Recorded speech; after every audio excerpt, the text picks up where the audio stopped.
Good morning, अस्सलाम वालेकुम। Rising Pakistan में आपको कहेंगे खुश आमदीद। मेरे साथ हैं मोहम्मद शुएब, मेरे साथ है सबीन फारूक। और इस नए महीने में यानी अगस्त के महीने में हम आपको अपनी इस ट्रांसमिशन में कहते हैं खुश आमदीद। आज़ादी का महीना, अगस्त का महीना, हमारे दिल के बड़ा करीब ये महीना, और अब तैयारियों वाला ये महीना जिसमें हम देख रहे हैं कि जो बाजार हैं वो सज रहे हैं, वहाँ पे स्टॉल्स लग रहे हैं, बल्कि हर स्टॉल जो पहले से मौजूद था वहाँ पे एडिशनल सामान आ चुका है। वो सब्ज झंडे हैं, वो बैजेस हैं, वो लड़कियों के लिए बैंगल्स हैं, बहुत से नया आ रहा होता है सामान, बाजे भी हैं। जो जिस तरह सेलिब्रेट करे, बेशक पाँ करके करे, लेकिन सेलिब्रेट करे। हर एक अपना तरीका है ना शुएब। मैं बाजों को नहीं, मैं बहुत ज्यादा डिस्करेज करता हूँ बाजों को। I don't like it. Noise pollution as जिंदगी की मतलब एज के इस हिस्से में तो मैं जब आप जितना था सबीन, मैं तब से डिस्करेज कर रहा हूँ क्योंकि मैं तब ही समझ गया था। आपको वक्त लगेगा अभी शायद थोड़ा सा और मुझे थोड़ा सा वक्त लगेगा, जो भी चंद साल और, फिर आप भी वहीं खड़ी होंगी जहाँ मैं आज खड़ा हुआ हूँ। ये देखिए वक्त की बात है, आपने भी पहुंच जाना है उस जगह पे, और फिर जब आपके साथ कोई और खड़ा होकर बात करेगा तो फिर आपको कैसा महसूस होगा? ट्रिगर कर दिया नहीं। देखिए, age is just a number जी। मेड भी 30 जस्ट अ नंबर। वो 30 साल हो या वो 40 साल हो, इससे क्या फर्क पड़ता है? पड़ता है, पड़ता है फर्क। आज ऑनेस्टली वैसे बात बताऊं, 20 साल या 21 साल के बच्चे जब जो है ना, बच्चे बोल रही हूँ उनको देखिए वक्त तुम्हें आंटी कहते हैं ना, सुना वो आंटी बोलते हैं। जाहिर है तुम्हें आंटी बोलते हैं, वाकई वो आंटी बोलते हैं। एंड आप वही हैरान हो जाते क्यों बोल रहे हैं। Back to the topic. Topic is आजादी का महीना, तैयारियां, सेलिब्रेशन, एनर्जी। और कैसी आपकी एनर्जी, क्या आपने सोच रखा है इस बार तैयारी से मुतालिक? हम जरा क्विकली अपने बचपन की यादें शेयर कर लेते हैं, और हर साल हम शेयर कर रहे होते हैं क्योंकि हमें वो उस वक्त सबसे ज्यादा प्यारा लगता था कि 14 अगस्त से पहले ये सोच लेना कि अच्छा घर को सजाना कैसे, बल्कि कंपटीशन पूरे मोहल्ले में किसका घर ज्यादा सजा हुआ है, किसका झंडा सबसे ऊंचा सबसे बड़ा है। तो वो एक जो कंपटीशन हो रहा होता था, बड़ा हम इंजॉय करते थे। ऐसे में अगर 2-3 घर ऐसे जहाँ पे हमारे दोस्त रहते थे, हम कोशिश करते थे कि हमारे घर से वो लड़ी जाए उस घर तक और वहां से वापस आए हमारे घर तक। तो हम इस तरह सजाते थे। बिलखुसूस 13 अगस्त की रात हो गई, 14 अगस्त की जो सुबह हो ना, तो उसमें मैं नजर आया। ऐसे में कुछ इलाके ऐसे जहाँ पे वो सीनरीज बनने का भी कॉन्सेप्ट था, अभी तक है, कुछ जगह पे बन रही होती हैं, लेकिन ज़रा वक्त के साथ चीज़ें बदल गई हैं। अब डिजिटल आ गई, यहाँ पे हम डिजिटल सेलिब्रेशन ज़्यादा कर रहे होते हैं। और ये भी है कि हम ना एक जज्बे की जहाँ तक हम बात करें, एक महीना तकरीबन हमें लग जाता था कि हम पैसे जमा करते थे कि हमने झंडियाँ लानी है, हमने झंडा सबसे बड़ा लेकर आना है। वो चाहे गाड़ी पे लगाना हो या चाहे छत पे लगाना हो, तो वो एक जज्बा होता था जिसके थ्रू हम कर रहे होते थे काम। लेकिन obviously now things are different, generation बहुत डिफरेंट है, तो वो इस तरह नहीं, वो किसी और तरीके से इजहार, वो डिजिटल प्लेटफॉर्म्स के थ्रू प्रॉब्ली इजहार करती है। बट स्टिल मैं ये कहूँगी कि कहीं ना कहीं मुझे लगता है कि आज की जनरेशन कहीं ना कहीं लैक करती है एक्सप्रेस करने में। अपने मुल्क से ज़्यादा सबको बड़ा प्यार होता है, लेकिन एक्सप्रेस भी करना चाहिए, चाहे आप वो डिजिटल प्लेटफॉर्म पे करें। लेकिन कोई भी चीज़ कभी भी आउटडेटेड नहीं होती इस तरह से, अगर आप उसको अच्छे तरीके से कर अपने अंदाज में करें। बेशक कुछ लिख के कहें, कुछ पोस्ट करके कहें, झंडियाँ लगा के करें, झंडा लगा के करें, इट्स अप टू यू, लेकिन सेलिब्रेट ज़रूर करें, क्योंकि ये जो जज्बा है ना, ये बहुत इंपॉर्टेंट होता है। ऐसे में शायद हमारे पेरेंट्स का बड़ा किरदार होता है इसके अंदर, कि उससे पहले ही ना झंडियाँ वो लेकर आए। आप यकीन करें, आज के बच्चों को अगर आप ये एक्टिविटी देना तो बड़े खुशी पेरेंट्स झंडियाँ लेके आए और कहें कि आपने घर का, आज हमें ये टेंशन होती है घर की दीवार खराब हो जाएगी, टेप लग जाएगी, धागा उस पे, धागे के थ्रू अब क्या जरूरत है, आप ये कर लो, आप वो कर लो, बनी बनाई आ जाती है। ठीक है, फैसिलिटीज आर गुड, बट वो जो एक आप प्रोसेस से अपने बच्चों को गुजारते हैं, देखिए आज तक हम उन मेमोरीज को चेरिश कर रहे हैं। लगा के उस झंडी पे, उस धागे के ऊपर लगाना, तो उसका ये सूख जाना, कोई तो उसका फर्क था, कोई तो फायदा था कि आज भी मुझे और आपको वो सारी चीजें और हमारी जनरेशन को वो याद है। क्यों? क्योंकि हम वो प्रोसेस हमने खुद किया था। तो ये बड़ा जो घर के बड़े हैं, पेरेंट्स हैं, उन पे बहुत चीज़ डिपेंड करती है कि बच्चों को मार्जिन दें। इट्स ओके, नई टेपों से आपकी दीवारें ख़राब हो जाती हैं, बच्चों को मार्जिन दें, उनको स्पेस दें और उनको इनकरेज करें कि वो हर तरीके से सेलिब्रेट जरूर करें। एट द सेम टाइम शुभ हम ये भी कहेंगे, जो टैलेंट है आप में, जिस भी तरह से आप लोग सेलिब्रेट करना चाहते हैं, हमें अपनी वीडियोस भेजें। मिली नगमा अगर आप कोई गाना चाहते हैं वो हमें भेजें। कोई आपने पोइट्री लिखी है पाकिस्तान से मुतल्लिक अपने मुल्क के लिए, वो आप भेजें। या आपने कुछ अचीव किया है, अचीव किया, या कुछ आपने पेंटिंग की है पाकिस्तान के किसी इलाके को लेकर, हमारी खूबसूरती को लेकर, कोई आर्ट पीस हो सकता है, योर क्रिएटिविटी, एनीथिंग, जिस तरीके से भी आप पाकिस्तान से मोहब्बत का इजहार करते हैं, हमें वो पिक्चर या वीडियो शेयर करें और हम अपनी इस ट्रांसमिशन में वो शेयर करेंगे। और ये हमारी जो ट्रांसमिशन है ज़ाहिर जारी रहनी है, हम इस पर मुसलसल ये बात भी करते आएंगे और ऐसे पाकिस्तानियों से आप मुलाकात करेंगे जिन्होंने पाकिस्तान का नाम आलमी सतह पर रोशन कराया है या नेशनल लेवल पर कराया है, या जिस जिस डोमेन में वो काम कर रहे हैं उन्होंने पाकिस्तान को सबसे ऊपर रखा है, उनसे कराएंगे आपकी मुलाकात। अभी हम बढ़ रहे हैं एक ब्रेक की तरफ, जब ब्रेक से वापस आएंगे तो आज के शो के मेहमानों से कराएंगे आपकी मुलाकात। रहिए हमारे साथ, ये है राइजिंग पाकिस्तान।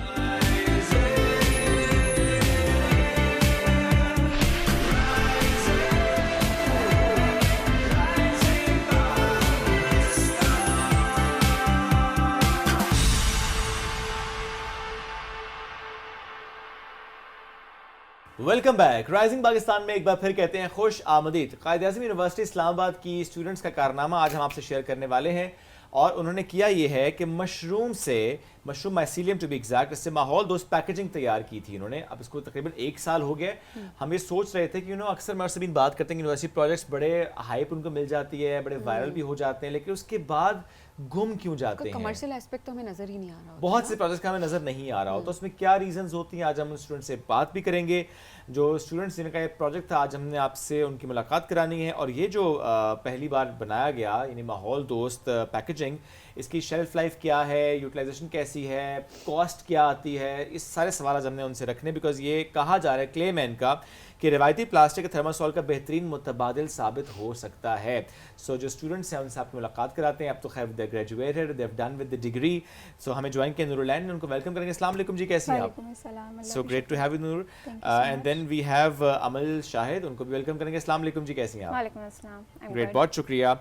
सबीन, आपको भी याद होगा जब हम किसी स्टूडेंट से बात करते हैं ना, तो वो जो एक सेंस ऑफ अचीवमेंट होती है वो तो होती है, लेकिन वो जो आपने कहा ना कमर्शियल एस्पेक्ट, आई थिंक इसी से आगाज करें। इसी से करते हैं कि नहीं, मेरे ख्याल से पहले प्रोजेक्ट पे आते हैं एंड देन जरा हम उसको समझने की कोशिश करते हैं। थोड़ा सा बताइएगा अपने इस प्रोजेक्ट के बारे में। ये हमारा फाइनल ईयर रिसर्च प्रोजेक्ट था एंड इसके दौरान हमारा मकसद ये था कि हम कोई ऐसा प्रोडक्ट बनाएं या कोई ऐसा सोल्यूशन दें जो पाकिस्तान के किसी माहौलियाती मसाइल को हल करने में मदद करे। तो हमने ये प्रोडक्ट बनाया है मशरूम के रूट स्ट्रक्चर से, जिसको माइसीलियम कहते हैं, and with the help of agricultural waste. Agricultural waste में बहुत ज़्यादा ऑप्शंस हैं जो लोकली अवेलेबल हैं, but we used wheat straw, जिसको आम जुबान में हम भूसा कहते हैं। ठीक है, हमने उसका इस्तेमाल किया था ये बनाने के लिए। और इसको बनाने के लिए हम 2 चीज़ों का होना ज़रूरी है, 2 कंडीशंस या पैरामीटर्स का ज़रूरी है। एक टेम्परेचर है और एक ह्यूमिडिटी है। So by maintaining both of these parameters and with the substrate जो कि हमारा wheat straw था and the mycelium, we made this project in around, you can say, 20 days. Okay. Yes, in 20 days it is completely grown. So Zabardast. that's the conclusion of the process. Great. किसने क्या responsibility, नूर आपकी क्या responsibility थी पूरे असल project में हमारा जो है वो कंबाइंड रिसर्च प्रोजेक्ट था, तो हमने आधा आधा काम मिलके किया था। जो भी काम हो रहा था हम दोनों मिलके ही टीम कर में रहे आप थे। दोनों ही थी या जी। और भी थे? आप दो लोग। दो जी, ही जी। बच्चे, एक सुपरवाइजर के पास जैसे 2 Okay. बच्चे अलॉट हो रहे थे, तो हम दोनों ने मिलकर इस प्रोजेक्ट पे काम किया अजून था। आप लोगों का ताल्लुक है इन्वायरमेंटल साइंसेज के जी। शोबे से, सो ये आइडिया कंसीव कैसे किया कि अच्छा ये करना है? ये आपने प्रॉब्लम आइडेंटिफाई पहले की, या कि आपने चूंकि ना पढ़ तो रहे होते हैं डिफरेंट चीज़ों से मुतालिक, आपको प्रॉपर्टीज़ भी उनके मालूम हो रहे थे, तो आइडिया कंसीव कैसे किया कि ये प्रोजेक्ट आपने ले लिया? असल में क्योंकि हमारी डिग्री भी इन्वायरमेंटल साइंस थी और हम इन्वायरमेंट के लिए कुछ ऐसा प्रोडक्ट डेवलप करना चाह रहे थे ठीक है, जिसके जो है वो फ़ायदे जो हैं पूरे पाकिस्तान को हो सके, जो रियल लाइफ में यूज़ हो सके।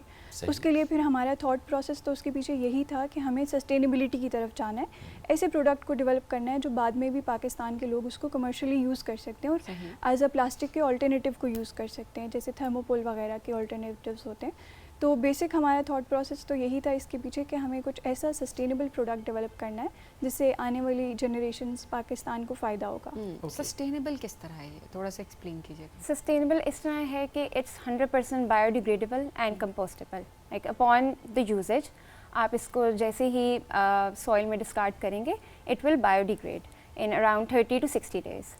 And compostable in the sense कि इससे कंपोस्ट बन सकता है, मतलब ये खाद में कन्वर्ट हो जाएगा लेटर ऑन। सेकेंड इसकी एस्पेक्ट ये है कि it has the same properties which the traditional packaging provides, traditional plastic packaging. Okay. So we can use it as an alternative. यानी हम इसमें दूध डाल सकते हैं? जैसे हम अक्सर बात करते हैं दूध वाले के पास जाओ, दूध की थैली, वो जो थैली में डाल देते हाँ हैं, जी। हम कहते हैं वो इतनी थैलियां ज़ाहिर है प्लास्टिक है, सो क्या इसमें हर चीज डाली जा सकती है? ये ना कुछ चीज डालें वापस मिक्स हो जाए। No, there are different types of Okay. plastics. So this specific product जो हमने बनाया, जो पैकेजिंग का है, ये टारगेट करता है, ये ऑल्टरनेटिव है ऑफ द थर्मोपोल, जिसको हम कॉमनली कहते हैं स्टायरोफोम। Okay, इसको टारगेट करता है, जो okay. कि हम यूज करते हैं फॉर पैकेजिंग के लिए। Yes, for packaging, not for plastic shoppers, it's for no, packaging. yeah, it's for जैसे वो packaging. फ्रिज या बहुत सी पैक होके आती जी, है। ग्लास और Okay. ऑब्जेक्ट्स रखने के लिए, फ्रिज आता है आपका, oven, AC, anything like that, उसको प्रोटेक्ट करने के लिए वी यूज स्टायरोफोम और Okay. थर्मोपोल। तो जो स्टायरोफोम और थर्मोपोल है उसकी कॉस्ट और आपके प्रोडक्ट की कॉस्ट आपने ये भी तो कैलकुलेट की होगी ना, बिकॉज जब आप ये क्लेम करते हैं कि मुतबादिल हो सकता है, जी। वो कॉस्ट के पर्सपेक्टिव में कैसे if you both can respond? Cost के पर्सपेक्टिव में इट इज उसी के ही इक्विवेलेंट है अच्छा, जी, और उससे कम भी हो सकता है when it is applied on a large scale, क्योंकि हमने इसे स्मॉल स्केल पर प्रोड्यूस किया and as I just said कि it was totally kind of a self funded project, तो इसकी कॉस्ट हमें पर प्रोडक्ट ज़्यादा पड़ी जब हमने खुद इसको बनाया, but when it is applied on a large scale definitely इसकी वो कॉस्ट तो कॉस्ट कम हो जाएगी कि आपको कितने में आपने बनाया, क्या कॉस्ट आपको पड़ी इसको बनाने में? डायरेक्ट वैल्यू, हाँ, direct value was not like quantified in a sense, because हमारी कुछ रिसोर्सेज ऐसी थी जो कि लैब के अंदर आती हैं, like for Okay. Example electricity cost हो गई, ओवन हो गया, ऑटोक्लेव हो गया, these things were lab provided, ठीक है। So we could not quantify those as such. Okay. अच्छा। अच्छा नूर, देखिए हम अक्सर ये बात करते हैं कि यूनिवर्सिटी में प्रोजेक्ट आप लोग बनाते हैं, उसमें आपके क्लेम्स भी अच्छे होते हैं, नॉट जस्ट बहुत से प्रोजेक्ट्स हमने ऐसे देखे हैं कि वो सुन के बड़ा अच्छा लगता है हमें कि अच्छा इन्वायरमेंट में बड़े सस्टेनेबल ऑप्शंस हो सकते हैं, बट क्या वजह है कि हम उन्हें फिर कमर्शलाइज नहीं कर पाते? क्या हम उसके जो फाइनेंशियल एस्पेक्ट है उसको मद्देनज़र नहीं रख रहे होते, हमें उस पर कुछ फाइनेंशियल इश्यूज आ रहे होते हैं, हमें स्पॉन्सर्स नहीं मिल रहे होते, या हमें लगता है कि जिस कमर्शियल एस्पेक्ट की हम बात करें वहाँ पे लोगों को समझ बूझ नहीं है उसकी, वो उस तरफ जाना नहीं चाहते, वो रिवायती तरीकों पर रहना चाहते हैं, कहते हैं not need to reinvent the wheel, let's do the same what we are doing from so many years. What's your opinion? So it's like कि जो ट्रेडिशनल वेज हैं वो लोग बहुत कंफर्टेबल हो चुके हैं उनके साथ, लेकिन अब यूनिवर्सिटीज़ में बहुत सारे लोग बच्चे जो हैं वो रिसर्च करते हैं, बहुत अच्छी जो है वो बिल्कुल होती है। प्रैक्टिसेस, कायद-ए-आज़म यूनिवर्सिटी में भी इतनी सारी रिसर्च होती है और बहुत अच्छी रिसर्च होती है, बहुत रिसर्च की ज़्यादा बुनियाद पे यूनिवर्सिटी बिल्कुल। टॉप पे इस वक्त भी, टॉप पे है माशाल्लाह। बिल्कुल कायद-ए-आज़म यूनिवर्सिटी। तो इसमें ये है कि टैलेंट की कमी नहीं है, ना ही हमारे पास जो है वो रिसोर्सेज की कमी है उस तरीके से साइंटिफिकली, लेकिन जब उनको लेके आना पड़ता है कमर्शियल एरियाज़ में, क्योंकि वो स्टूडेंट्स या एजुकेशन की डोमेन से बाहर का एरिया है, वहाँ पे ना आपके प्रोफेसर्स होते हैं, ना आपको जो है रिसर्च करने का मौका उस तरीके से मिलता है, तो वो उस डोमेन पे लेके आना, कमर्शियल एरिया तक उसको कन्वर्ट करना थोड़ा मुश्किल इसलिए हो जाता है क्योंकि वो इन्वायरमेंट डिफरेंट हो जाता है और उनकी वेज ऑफ थिंकिंग, उनकी ट्रेडिशनल प्रैक्टिसेस, अब जैसे प्लास्टिक ही है, हमने जैसे माइसीलियम पैकेजिंग बनाया, लेकिन अब इसको किसी को कन्विंस करना कि आपको जो है थर्मोपोल जो है ट्रेडिशनल थर्मोपोल आप यूज़ करें, उसकी जगह आपको इस सस्टेनेबल ऑल्टरनेटिव को यूज़ करना चाहिए, उसमें बहुत मुश्किल हो जाता है उनको कन्विंस करना, क्योंकि वो कहते हैं कि नहीं we are comfortable with it, और हमें जो है वो उस लेवल पे इसको करने की ज़रूरत नहीं है। जब एक चीज़ चल रही है, जब एक चीज़ हो रही है, तो why would we do that? Okay. अच्छा, वैसे अभी आगे आप लोगों ने कुछ प्लान किया है कि कहीं पे अपना आइडिया पिच करें? बिकॉज अभी तो काफ़ी सारे हम प्राइवेट सेक्टर की अगर बात करें तो वो बड़ा सपोर्ट करते हैं इस तरह के प्रोजेक्ट को, स्पेशली अगर कोई क्लाइमेट रिलेटेड काम करिए, कोई ऑर्गेनाइजेशन। क्या कुछ आप प्लान करें या आपने पिच किया और कोई अच्छा रिस्पांस ना आया हो? कोई इस तरह की चैलेंजेस आप लोग फेस करें, या बस आप लोगों ने भी छोड़ दिया कि शायद अब आगे नहीं जा सकता और गिव अप कर दिया हो? एक्चुअली ये जो startup Pakistan and all the pages who publish और रिसर्च, ये करने का मकसद ये था कि हम इसको एक नेशनल प्लेटफॉर्म पे लेके आएँ ताकि रिकग्नाइज हो, and then when we will get the attention, तो जो हमारे इंडस्ट्रियलिस्ट हैं और जो फंडिंग दे सकते हैं हमें, वो इस प्रोजेक्ट को देखें और हम उनको अप्रोच कर लें या वो हमें कर लें, so that we can brainstorm together and make it commercially available. Because जैसे मैंने बताया आपको कि हमने इसको लैब में किया था and now we need to upscale it, तो अपस्केल करने के लिए we need funding, we need a platform, we need collaborations. तो ये जो हमने इसको रिकग्नाइज करवाया, उसका प्योरली यही मकसद था, and we do want it so far. इन्हें भी छोड़ नहीं दिया सब नो नो, लेकिन ये 1 साल पहले आपने बनाया था, राइट? Yeah. आपका फाइनल प्रोजेक्ट था, उसके बाद 1 साल में भी आप इसको इन प्लेटफॉर्म्स तक लेकर आए हैं, ये आपने अच्छी स्ट्रैटेजी रखी है। जी। सो अब the next point would be कि कोई आपसे कांटेक्ट करे, प्रॉब्ली कोलैबोरेशन हो जाए। सो क्या किसी इंटरनेशनल मार्केट में भी आप लोग जाने का सोच रहे हैं? डेफिनेटली इंटरनेशनल मार्केट्स तो आप समझें like it's a little beyond right now, हमें नेशनल मार्केट में ही अगर हम आ जाएं तो यही एक बहुत बड़ी अचीवमेंट होगी, क्योंकि एक यूनिवर्सिटी का रिसर्च प्रोजेक्ट कमर्शलाइज हो गया। सो आई थिंक वो हमारे लिए इनफ होगा, कंसिडरिंग जो गैप है between student academia and the industry. Okay, तो नूरुलैन, आप लोग जब किसी से इस प्रोजेक्ट से मुतालिक बात करते हैं जिसमें आपको लगता है कि वो शायद पोटेंशियली कोलैबोरेट कर पाएंगे, सो क्या ये पॉइंट आप सबसे ऊपर रखते हैं कि हमारी कुछ रिस्पॉन्सिबिलिटी भी है इन्वायरमेंट को लेके, क्लाइमेट चेंज को लेके, मटेरियल्स को लेके, we need to adapt something के जिससे हमारा इन्वायरमेंट प्रोटेक्ट हो सके? रिस्पॉन्स क्या आते हैं इन बातों के बाद? ये बिल्कुल हमारे जो फर्स्ट कंसर्न होता है उनको यही होता है। अब तो काफ़ी क्लाइमेट जो है वो चेंज के बारे में अवेयरनेस, एनवायरनमेंट के बारे में अवेयरनेस बहुत ज़्यादा क्रिएट हो रही है। इसमें बहुत ज़्यादा सोशल मीडिया का हाथ है और कुछ ऐसे क्रिएटर्स भी हैं जो इसके बारे में अवेयरनेस क्रिएट कर रहे हैं।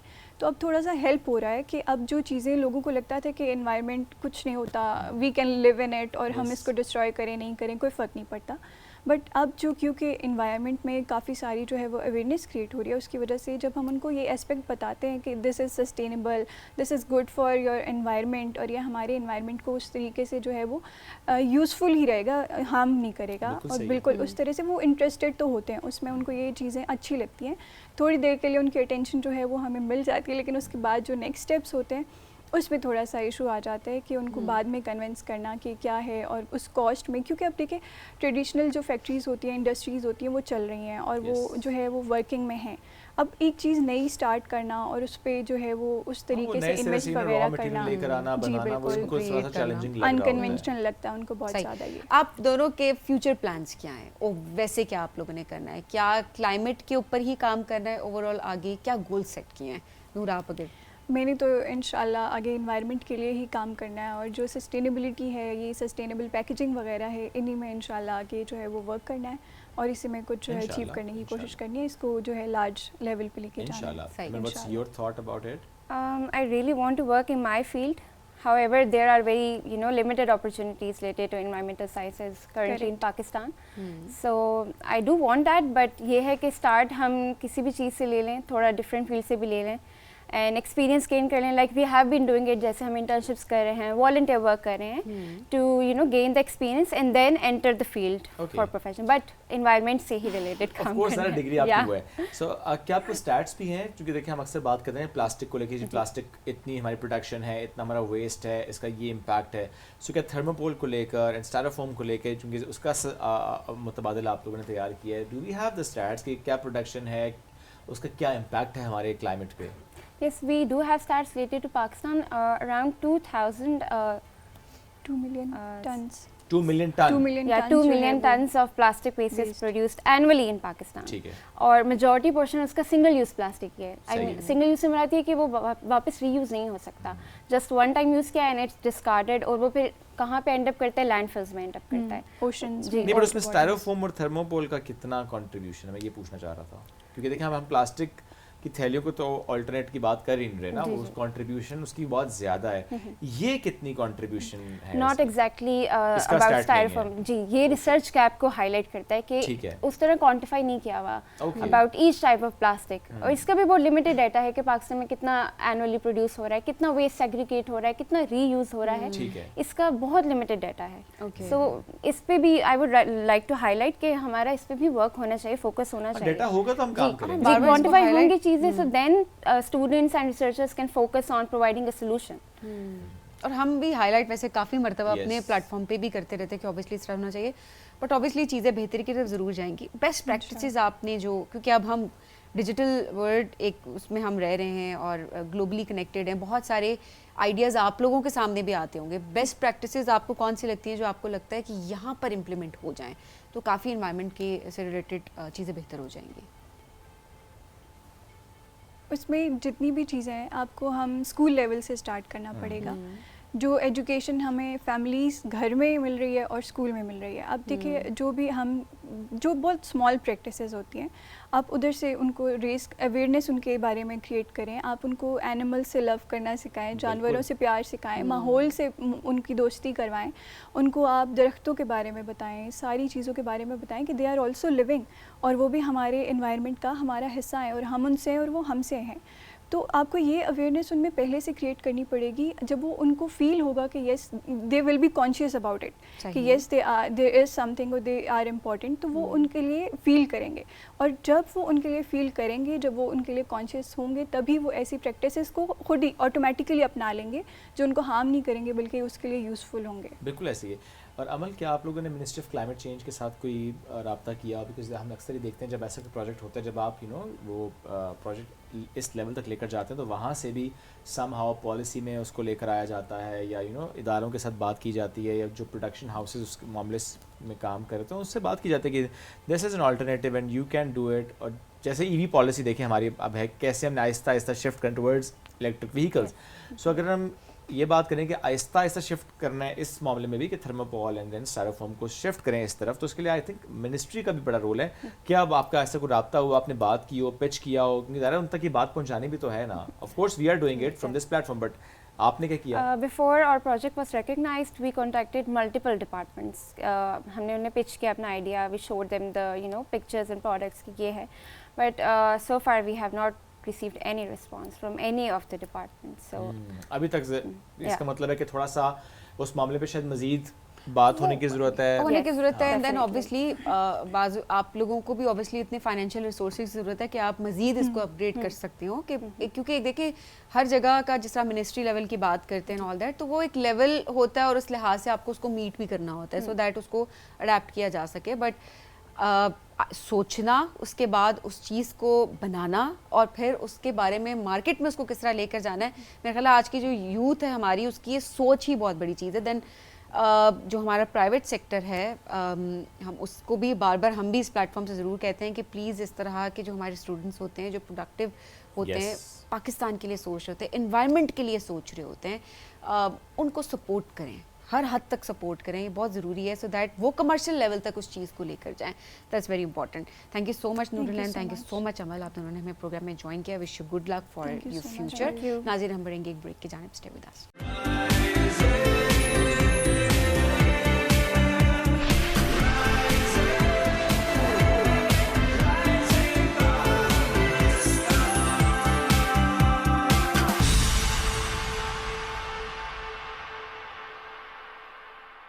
Welcome back to Rising Pakistan में आपको कहेंगे खुशामदीद। सेहत के बारे में ज़रा बात करते हैं। गर्मी बहुत हो गई है और अब जब भी चिपचिपा सा मौसम होता है ना, आपके बाल फटना शुरू हो जाते हैं, उन पे करंट लगना हो जाता है, या फिर तुम्हें बालों के अलावा कुछ नजर ही नहीं आ रही, या फिर पसीना, क्योंकि इसलिए नहीं आती क्योंकि वाकई करंट लगा है मेरे बालों को, और मैं जो मर्जी कर लूँ, कोई भी सीरम लगा लूँ, वो ठीक नहीं होते। एनी हाउ हमारे साथ कोई डर्मेटोलॉजिस्ट यहाँ पे मौजूद नहीं है हमारे साथ, बट मौजू आज का हमारा ये है कि जो इतना पसीना आता है, इतनी गर्मी हो जाती है, जिसमें पानी भी हम पिएं तो हमें लगता है कि फिर भी शायद हम डिहाइड्रेटेड हैं। सो क्या किया जाए इस हवाले से, किस तरह से हम अपनी हाइड्रेशन का ख्याल रख सकते हैं, और क्या चीज़ें अब हम अपनी डाइट में ऐड कौन सा मशरूब शामिल करें? इससे मुझे छोटी सी बात याद है। सिमी, द अदर डे मैं एक हाइक पे गया, बहुत टफ एक हाइक थी, 3-3.5 घंटे की, और उस दौरान मुझे ये मालूम था कि अच्छा रास्ते में ना मुझे कोई मिलना नहीं है।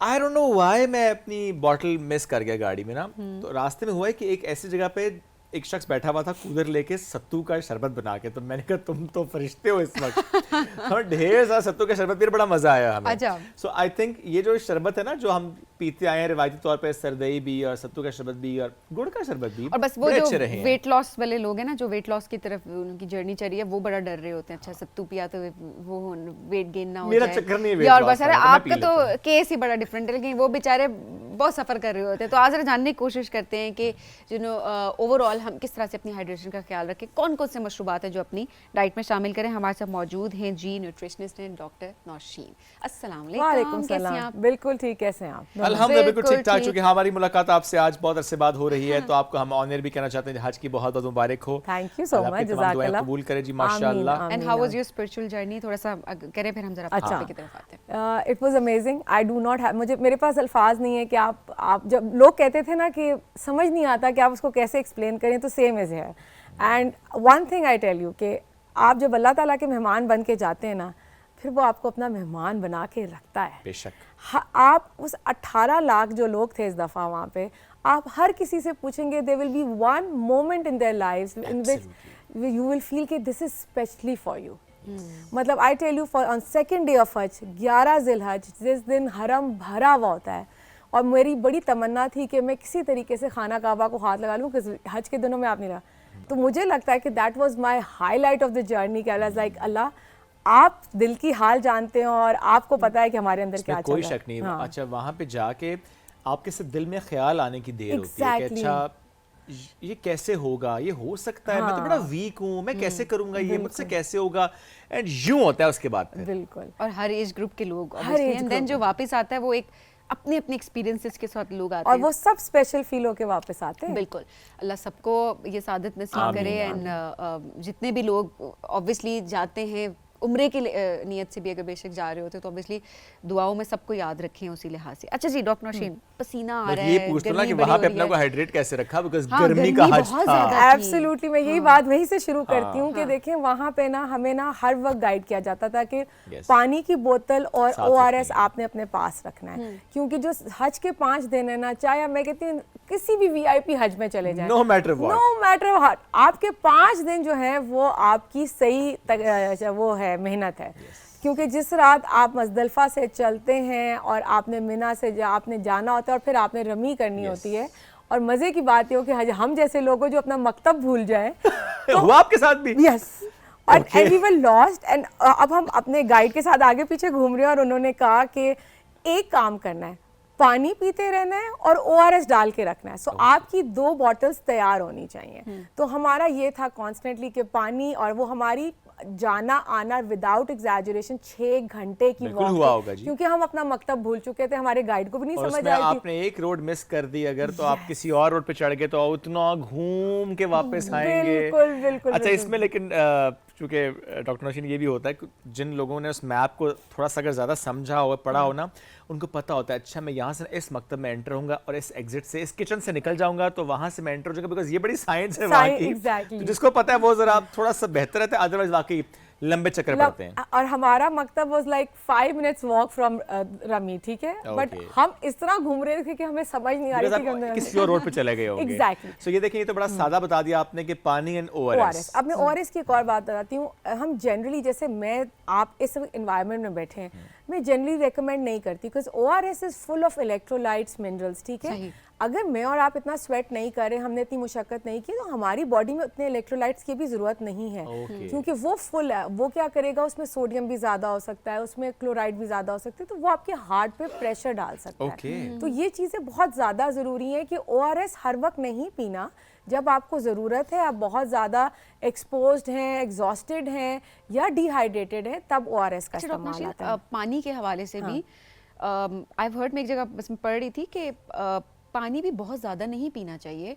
लेट्स सपोज अगर आप एक ऐसी जिस तरह ये सिचुएशन है, ना मुझे पसीना आ रहा है, ना मुझे कोई तलब हो रही है पानी की, लेकिन अगर मैंने बस थ्रू आउट बॉटल रखी है और मैं बस पानी पी जा रही हूँ, क्या ये भी नुकसानदेह होता है स्पेशली किडनीज के लिए? अगर आपकी रिक्वायरमेंट देखो, generally the recommended is 8 to 10 to 12 glasses a day, no matter what. No matter what, सही। अनटिल और अनलेस आपको कोई किडनी की प्रॉब्लम है, क्रॉनिक रीनल डिजीज है जिसमें आपको, या खुदा ना खास्ता आप डायलिसिस पे, तब तो हम पानी का इंटेक बहुत लिमिटेड कर देते हैं। क्यों इससे ज़्यादा पानी नहीं पीना? क्योंकि देखो किडनी एक मशीन है, वो दिन कॉन्स्टेंटली यूरिनेशन हो रहा है, यूरिन बनाती जा रही है, फिल्टर आउट करती जा रही है, तो उसको तो रेस्ट करने का मौका ही नहीं मिल रहा। Then it puts a lot of pressure on your kidneys. तो लोग, मेरे पास जो पेशेंट्स आते हैं जी, हम 4-4 लीटर पानी पी जाते हैं। आई वाज लाइक क्यों? 4 लीटर की जरूरत ही नहीं है, हमारी बॉडी को इतनी नहीं है। आप नॉर्मल पानी पिए, 8 से 10 गिलास आपके साथ है। अब ये चीज़ें हम ये भी देख सकते हैं कि कौन सी चीज़ें हमें ज़्यादा एक्टिव रख सकती हैं और रिहाइड्रेट कर सकती हैं। दही और पानी, लस्सी, जो पतली लस्सी होती है, उसका इस्तेमाल जनरली मैं कहती हूँ कि ज़रूर लें। क्यों? क्योंकि गट के लिए भी अच्छा है, आपकी प्रोबायोटिक्स दही से आपको मिल रहे हैं, ठंडा है, आपके लिए अल्कलाइन है, आपको रिहाइड्रेट कर रहा है। नमक थोड़ा सा डाल लें, ज़ीरा डाल लें, अगर चाहते हैं तो गुड़ थोड़ा सा डाल के उसको मीठा भी आप कर सकते हैं। हाँ, एग्जैक्टली। लस्सी हो गया, जो mint margarita, Oh yes, fancy one. तो फैंसी वन है, वो पुदीने का पानी और आपका जो नींबू और पुदीने का पानी है, उसको जब आप उसको देखते हैं और आपके बच्चे बैठे थे मिंट मार, और वो आप 1000-1200 रुपये उसके दे रहे होते हैं और आप कहते हैं यार ये क्या पुदीने की चीज़। तो जनरली सिरप मत डालें, ठीक है। मीठे का जो शीरा होता है उसमें मत डालें। आप पुदीना इस्तेमाल करें, आप लीमू इस्तेमाल करें, आप पानी, बर्फ़, नमक और थोड़ी सी अगर आप गुड़ या वो डाल सकते हैं तो उसको करके आप बहुत अच्छा सा पुदीना बना सकते हैं। सही। पुदीना itself has a very relieving effect आपके गट यानी कि Yes. आपके मैदे पे, ठीक है। और उसके अलावा ये है कि ऑरेंजेस आप ले रहे हैं तो विटामिन सी उसके, वो सॉरी कह रही हूँ, लेमन है तो विटामिन सी उसके साथ है, तो ये भी बड़ी एक अच्छी चीज़ हो सकती है। आपने से सत्तू की बात की, मैं जनरली बहुत रेकमेंड करती हूँ पेशेंट्स को तुख मलंगा, बिल्कुल सही है। क्योंकि तुख मलंगा is a very good source, क्योंकि जब आप उसको पानी में भिगो देते Water- हैं तो वो एग्जैक्टली तो वो वाटर ले लेते हैं और आप उसको कर सकते हैं। Have you heard about Boba balls?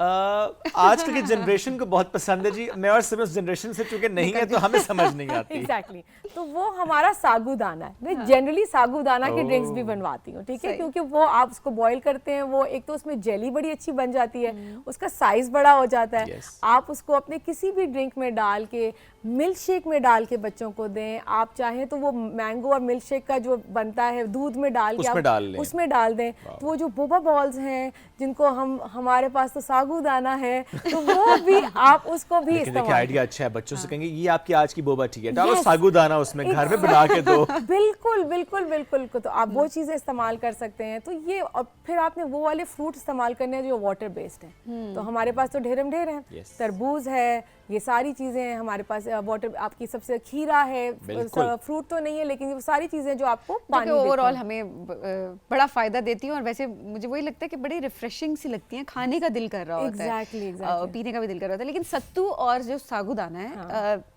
या इस तरह की और चीज़ें, अब जो वेट लॉस जर्नी पे लोग हैं वो कहते हैं कि सागूदाना स्पेशली वो कहते हैं जो हमारा वेट गेन करवाता है। या सत्तू से भी अक्सर लोग ये कंप्लेन करते हैं कि ज़्यादा डेली इस्तेमाल से भी वेट गेन हो सकता है। इज इट ट्रू या ये बस वहम की हद तक है, या हम क्वांटिटी को थोड़ा कम कर सकते हैं? देखो सागूदाना इटसेल्फ कैसे वजन बढ़ा सकता है मुझे नहीं समझ आया। आप सागूदाना को दूध में भी डाल के देते हैं, आप उसमें नट्स भी डाल लेते हैं, तो वो बड़ा अच्छा एक है, आपका अच्छा ब्रेकफास्ट Healthy बन meal जाता है। है।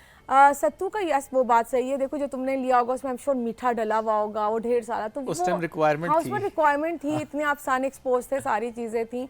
लेकिन आप जनरली, मेरा नहीं ख्याल, अगर आप उसको नॉर्मल उसमें इस्तेमाल कर रहे हैं तो वो आपको अफेक्ट कर सकता है। It doesn't. ओके, सत्तू गुड़ अगर मिक्स करके हम इस्तेमाल कर लें तो आप कर हेल्दी सकते है, हैं, बिल्कुल कर सकते हैं। एतदाल में करें, वाई नॉट, आप उसको आराम से कर सकते ठीक है। हैं। जो चीज़ें आपको लगता है कि आपको डिहाइड्रेट करेंगी, सबसे ज़्यादा टी कॉफ़ी का इस्तेमाल, Yes. जिसमें कैफीन है, वो Diuretic बहुत है। ज़्यादा, जो लोग बहुत स्मोकिंग करते हैं वो डिहाइड्रेट होने के उनके चांसेस होते हैं। अनफॉर्चुनेटली यंग बच्चों में वेप का बहुत ज़्यादा वो है, वो बच्चे भी डिहाइड्रेट होकर आपके पास हॉस्पिटल में आते हैं। दे डू नॉट रियलाइज़ कि वो डिहाइड्रेट हो रहे हैं बिकॉज ऑफ जस्ट दैट, वो जो एक उनके पास इलेक्ट्रॉनिक चीज़ है।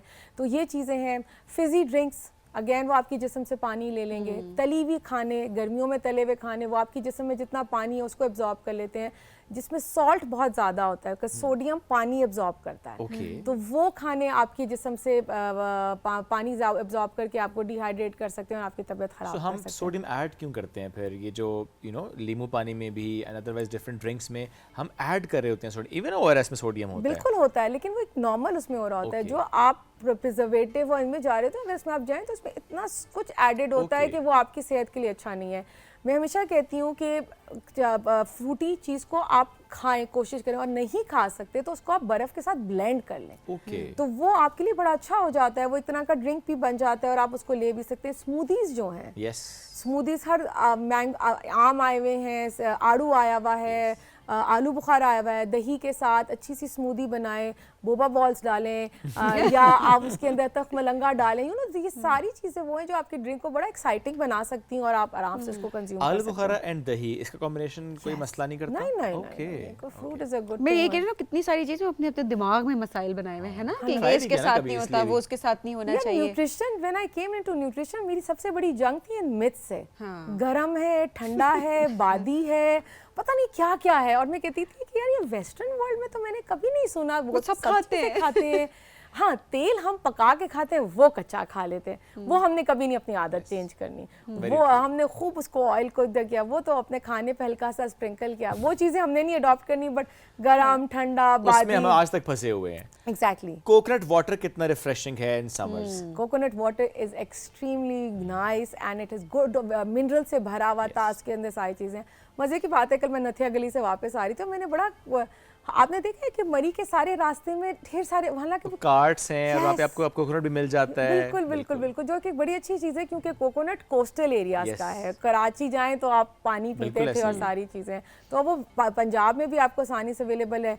उसके मिनरल्स बहुत अच्छे हैं, उसका फाइबर उसके अंदर जो उसका पूरा अपना वो है वो आप उसको ले सकते हैं। देन जनरली आप उसको ड्राई करके भी खा सकते हैं, तो coconut is very nice. Okay, अच्छा ये जो टिन में मिलता है ये भी उतना ही इफेक्टिव होता है? नॉट नहीं अगर होता? अच्छा, वो क्योंकि मरता उसमें- क्या ना करता वाला सीन होता है, लेकिन जनरली अगर आपको फ्रेश कहीं से मिल जाए तो व्हाई नॉट। अच्छा लेकिन हाँ फ्रेश मिल जाए तो व्हाई नॉट, बट आप उसके साथ साथ वो जो पैकेज में भी आ रहा है अगर उसमें लिखा हुआ है कि नो प्रिजर्वेटिव्स या नो एडेड शुगर, तो दैट्स फाइन देन। बहुत से हाँ, चूहे बहुत से आ हैं। चुके हैं मार्केट में ऐसी चीजें जिनकी एक्सपायरी होती है 3 से 4 दिन Yes. की, और आपको ऐसी चीजें मिल रही होती है ना। I am glad it is happening. अगर शुगर एडेड है फिर तो मत फिर लें तो उसको। प्रिजर्वेटिव्स हैं, तो फिर तो कोई फायदा ही नहीं है ना कि आप बिल्कुल क्यों ऐसे उस चीज को ले रहे हैं। डॉक्टर नौशीन, कैरी का शरबत वो भी बहुत से घरों में बनता है और बड़ा रिफ्रेशिंग होता है। एक तो आप तरकीब बताएं जो आपकी तरकीब है, क्या क्या ऐड किया जाए ताकि उसका और बेनिफिट्स हम ले सकें। सो कैरी का बेसिकली 2 तरीकों से लोग बनाते हैं। एक तो उसको पका के हाँ, उबाल के। उबाल के सारी चीज़ों के साथ हो जाए।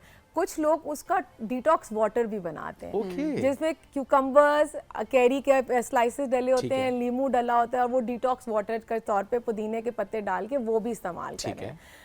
अच्छा, अभी मैं बता देती हूँ कैसे बनाते हैं, पर डिटॉक्स वाटर की भी एक डिस्क्लेमर है। लोग समझते हैं कि डिटॉक्स का मतलब है कि पूरे पूरे जग आपने पीने हैं। सबीन वाली बात है कि जब आप करेंगे तो आपको डायूरेसिस होगा, आपकी किडनीज पे एक्स्ट्रा प्रेशर एग्जर्ट होता है। Okay. सो डिटॉक्स वाटर दिन में 2 ग्लास से ज़्यादा I do not recommend. It's just that कि आपने किसी चीज़ को कांस्टेंट आपको लग रहा है वो एंटीऑक्सीडेंट्स हैं, उसके बाद वो आपकी बॉडी से नॉर्मल मिनरल्स को भी निकालना शुरू कर देते हैं। सो डिटॉक्स वाटर 1 से 2 ग्लास से ज़्यादा रेकमेंडेड नहीं है। बिल्कुल ठीक है। वो जब बोतल फैंसी से पकड़ के आप घूम रहे हैं ना, looking cool, looking cool, don't do that. लेकिन वो एग्जैक्टली। वही एक बॉटल है, वो बस सिप से पीते, वो पीते ये जो पकड़ के बॉटल हर वक्त घूम रहे होते हैं ना, ये नहीं पीते।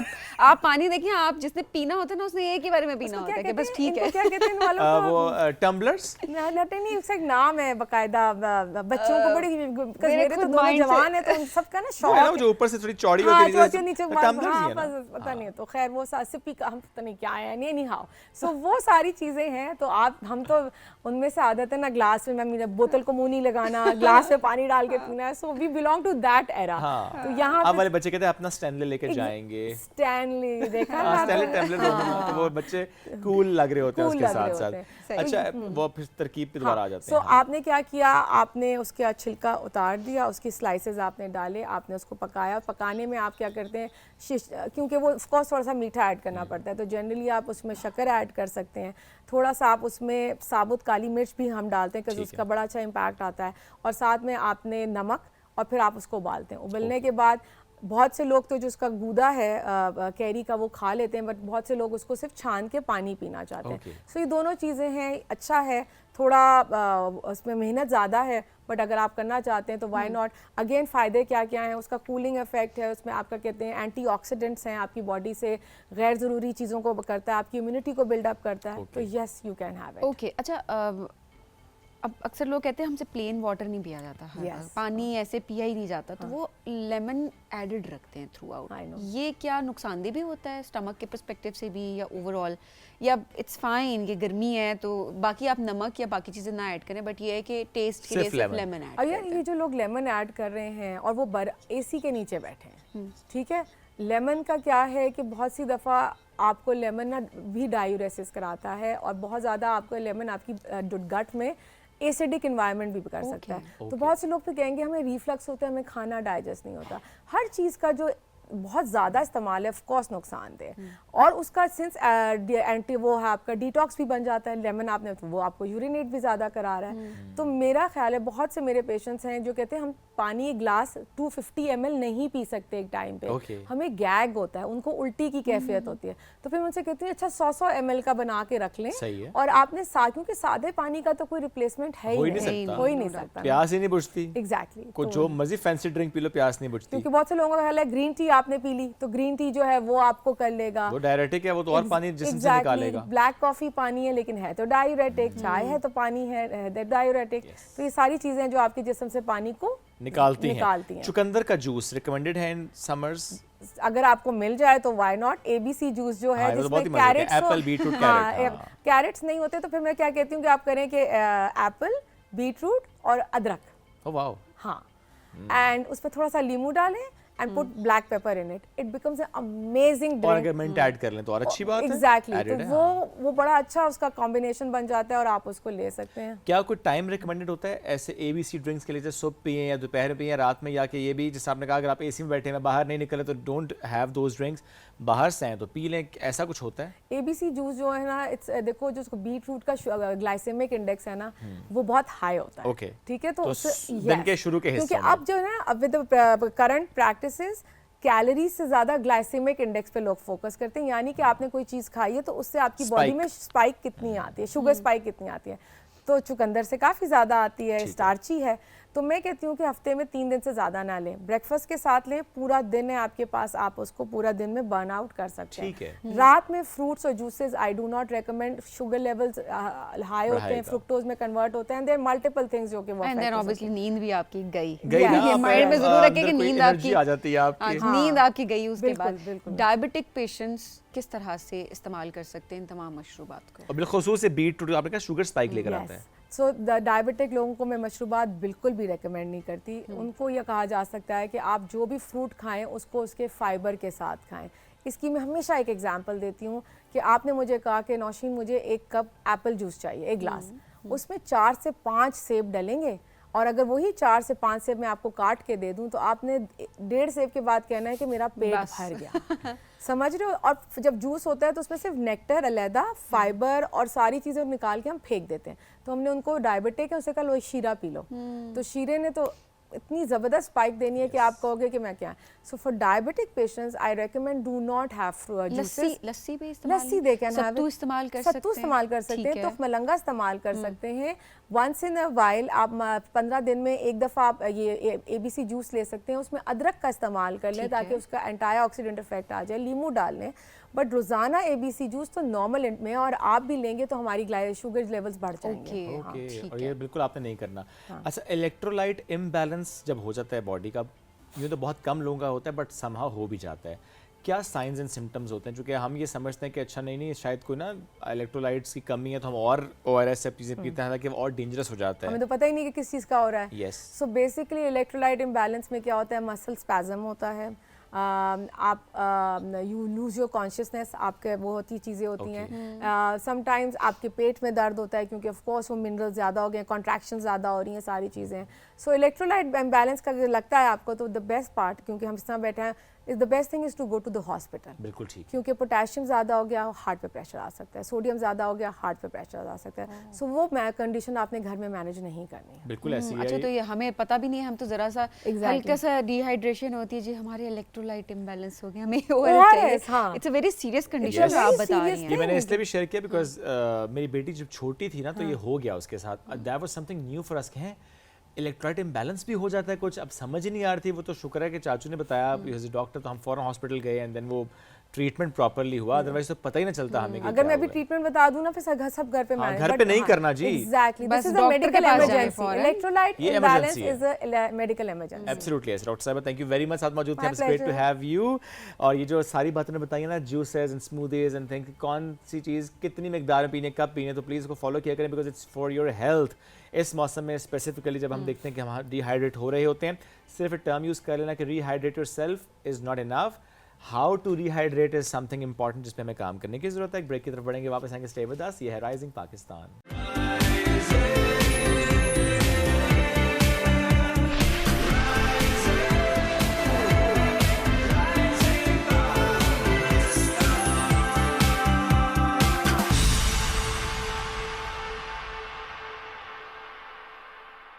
Welcome back. राइजिंग पाकिस्तान में एक बार फिर कहते हैं खुश आमदीद। डेली बेसिस पर मैं और सबीन बात कर रहे होते हैं इस प्लेटफॉर्म के थ्रू कि कैसे पाकिस्तान में जो खवातीन हैं उनकी शमूलियत, वो चाहे सोशल लेवल पर हो, पॉलिटिकल लेवल पर हो, इकोनॉमिक फ्रंट पर हो, वो कितनी ज़्यादा इंपॉर्टेंट है और किस तरीके से उस पर काम हो रहा है। वो स्टेट लेवल पर भी हो रहा है, वो इदारों की सतह पर भी हो रहा है, वो इंडिविजुअल लेवल पर भी हो रहा है। तो बहुत से खवातीन नई आने वाली खवातीन के लिए रास्ता बना रही होती और हैं। अब तो वक्त की ज़रूरत भी है। बिल्कुल।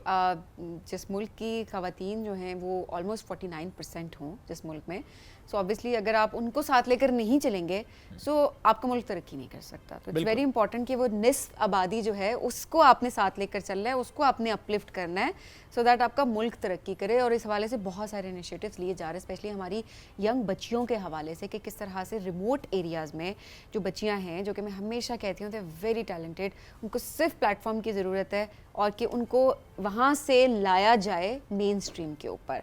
सो कैसे ग्रास रूट लेवल पर काम हो रहा है, किस तरह गवर्नमेंट इनिशिएटिव ले रही है, एंड देन जो हमारे सोशल एक्टिविस्ट हैं जेंडर एम्पावरमेंट पे जो काम कर रहे होते हैं उनको भी हाईलाइट करना बहुत ज़रूरी है। एब्सोल्युटली, इस पर आज हम बात करेंगे किस तरीके से प्राइम मिनिस्टर्स यूथ प्रोग्राम काम करे। बिकॉज देखिए, जब हम खवातीन की बात करते हैं उसमें ज़ाहिर है ज़्यादा तादाद बच्चियों की है, यंग लड़कियों की तादाद बहुत ज़्यादा है। कैसे उनको हम इंक्लूड कर रहे हैं, कैसे उनको नए रास्ते दिखा रहे हैं, इस पर बात करने के लिए हमें ज्वाइन किया है फोकल पर्सन है प्राइम मिनिस्टर्स यूथ प्रोग्राम की on gender inclusion and women empowerment, Balochistan से इनका ताल्लुक है, सदारती अवार्ड याफ्ता है, सामाजिक कारकुन है उज़मा याकूब साहिबा। Let's welcome. अस्सलाम वालेकुम जी।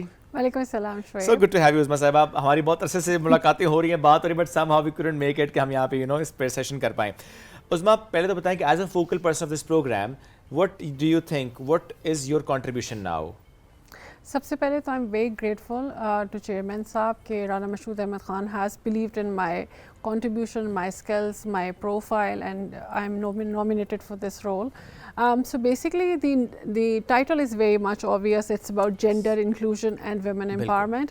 So Prime Minister Youth Program बहुत comprehensive program है, उसके 4 E's का framework है जिसमें education है, employment है और क्या कहते हैं उसको engagement है और उसके बाद environment है. So it's actually creating and enabling an ecosystem that enable young people to be more engaging, more contributing and more inclusive.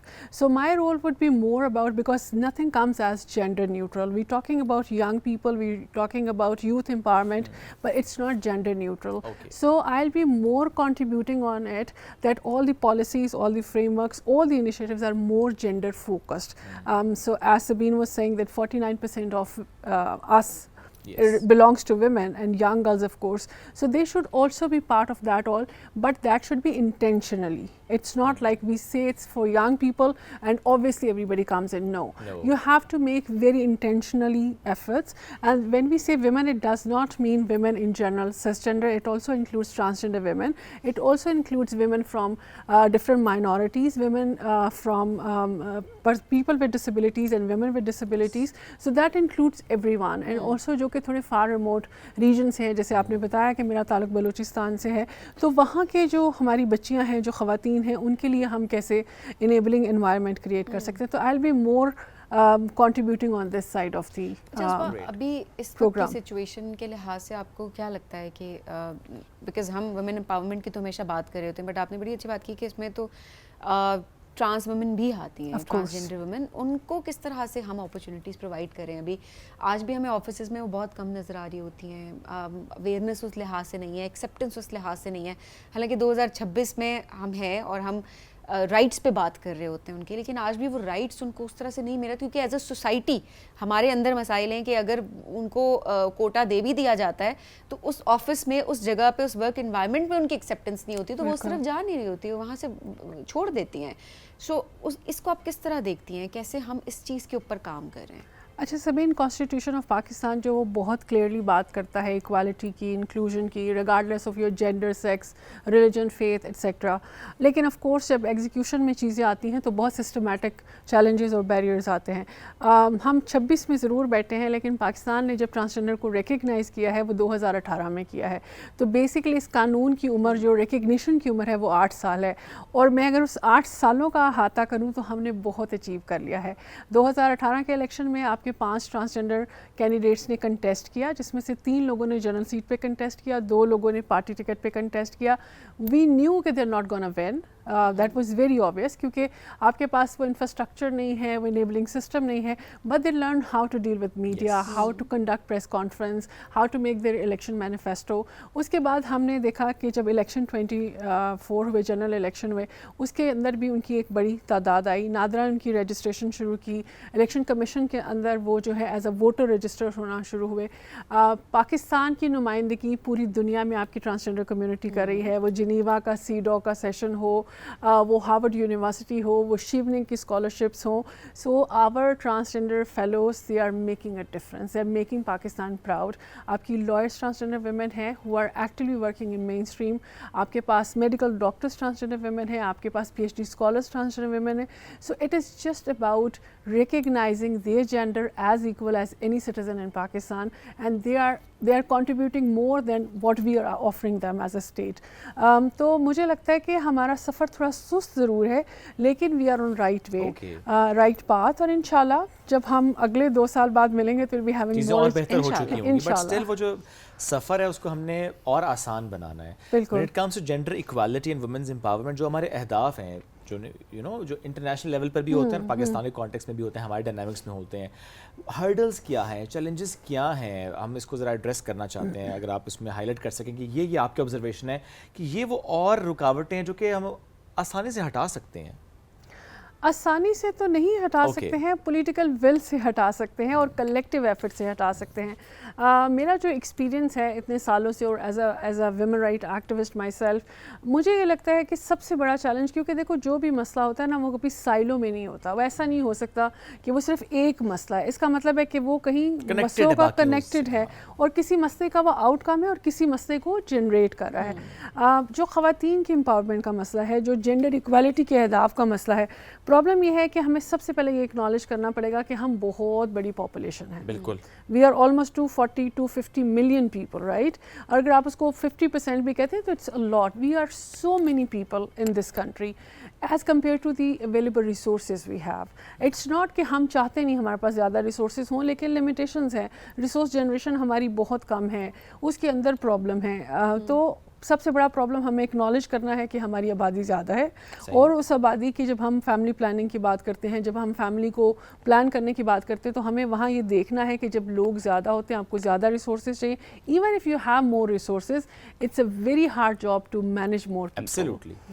उसके बाद आपकी जो पॉलिटिकल पार्टिसिपेशन है ख़वातीन की, और वो स्टार्ट होनी चाहिए. नर्सरी है आपके लोकल गवर्नमेंट इलेक्शंस, आपकी जो काउंसलर हैं, किसान काउंसलर है, औरत काउंसलर है, ये इस लेवल के ऊपर ख़वातीन की नुमाइंदगी बहुत ज़रूरी है.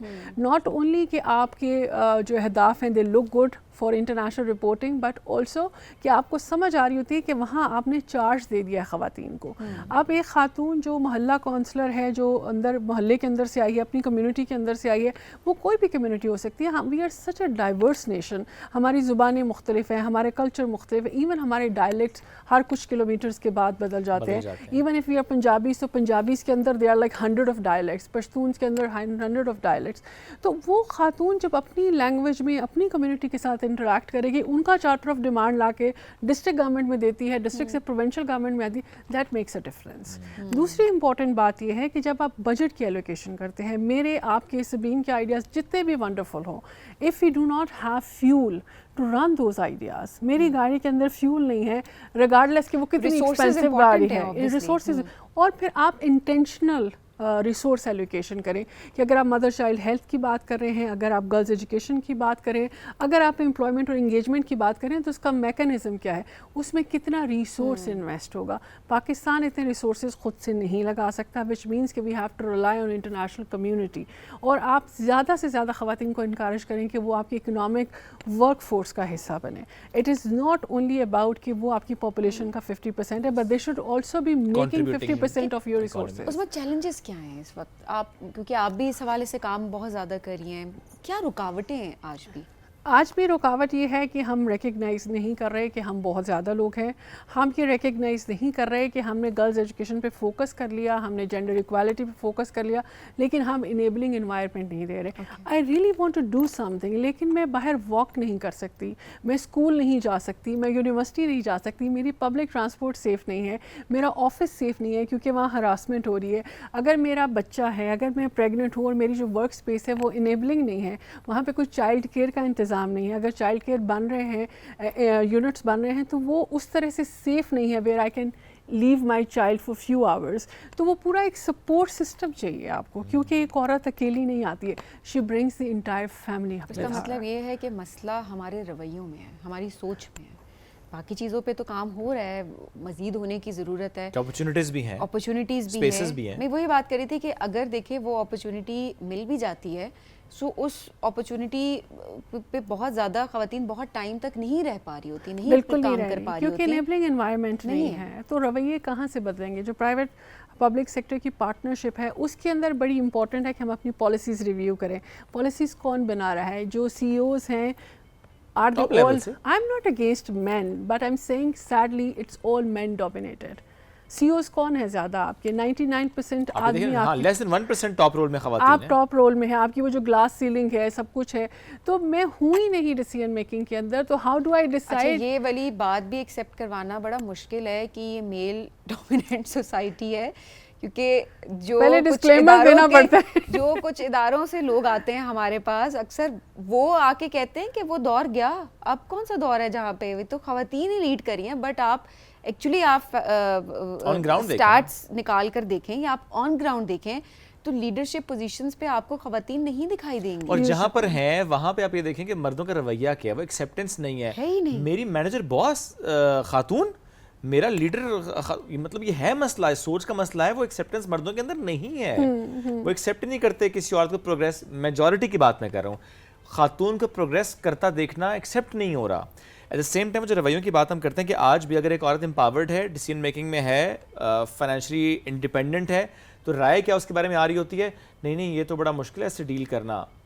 बहुत She's a से tough मामलात woman. में She's very tough tough woman, woman. वो इसकी तो सोच है अपनी, इसकी तो राय है अपनी, ये तो हमारे इशारों पे बात बहुत नहीं करेगी। rude है। रूड है, बदतमीज है, rude है। सीरियसली ऐसे टर्म्स यूज हो जाते हैं। हाँ। जो काफ़ी सारे लीडरशिप रूल्स हैं उसमें ख़वातीन को इसलिए भी नहीं शामिल किया जा रहा होता कि ये एक परसेप्शन है कि ख़वातीन इमोशनली काफ़ी सेंसिटिव होती हैं। अब ये that is the good part, you know, because we are dealing with human in beings. Negative way के डिसीजंस Yes. जो है ना, ये हमारी सोसाइटी कहती हाँ, है कि इन अ नेगेटिव वे वो ये चीज़ पोर्ट्रे करते हैं कि क्योंकि ये जो लॉजिकल डिसीजन लेना होगा वो मतलब वो लॉजिक की बेस पर डिसीजन नहीं लेंगी, वो इमोशनली उस डिसीजन को ले रही होंगी।